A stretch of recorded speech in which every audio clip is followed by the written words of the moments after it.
സജ്ജനങ്ങളെ കരയിപ്പിക്കുന്ന ആയത്ത് എന്ന് ഒരു ആയത്തിന് മഹാന്മാരായ മുഫസ്സിരീങ്ങൾ പേര് നൽകിയിട്ടുണ്ട്. വിശുദ്ധ ഖുർആനിലെ 45-ാമത്തെ അധ്യായം സൂറത്തുൽ ജാസിയയിലെ 21-ാമത്തെ വചനം.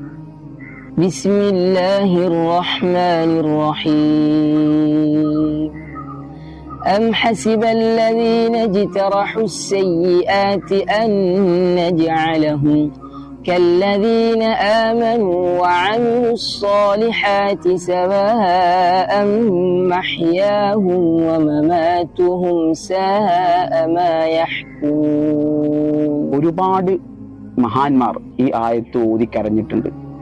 മഹാനായ തമീമുദ്ദാരി റളിയല്ലാഹു അൻഹു, ഫുളൈൽ ഇബ്നു അയ്യാദ് റളിയല്ലാഹു അൻഹു, റബീഅ ഇബ്നു ഹൈസം റളിയല്ലാഹു അൻഹുനെ പോലത്തെ ഒരുപാട് പണ്ഡിതന്മാർ ഈ ആയത്ത് നിസ്കാരത്തിലുമല്ലാതെ മോതുകയും വിതുമ്പി കരയുകയും ചെയ്യുമാറുണ്ടായിരുന്നു. അതുകൊണ്ട് തന്നെയാണ് സജ്ജനങ്ങളെ കരയിപ്പിക്കുന്ന ആയത്ത് എന്ന് ഈ ആയത്തിന് മഹാന്മാരായ മുഫസ്സിരീങ്ങൾ പേര് നൽകിയത്. തെറ്റുകുറ്റങ്ങളിൽ രാവും പകലും ഒരുപാട് തെറ്റുകുറ്റങ്ങളിൽ അപരാധങ്ങളിലായി ജീവിക്കുന്നവർ സൽക്കർമ്മികളെ പോലെ സ്വാലിഹീങ്ങളായ ജനങ്ങളെ പോലെയാണോ? രണ്ടുപേരുടെയും മരണം ഒരുപോലെയാകുമോ എന്ന വളരെ കനപ്പെട്ട ഒരു ചോദ്യവും അതിലൂടെ ഒരു വലിയ ആശയവുമാണ് ഖുർആൻ ഇതിലൂടെ നമ്മോട് പറയുന്നത്.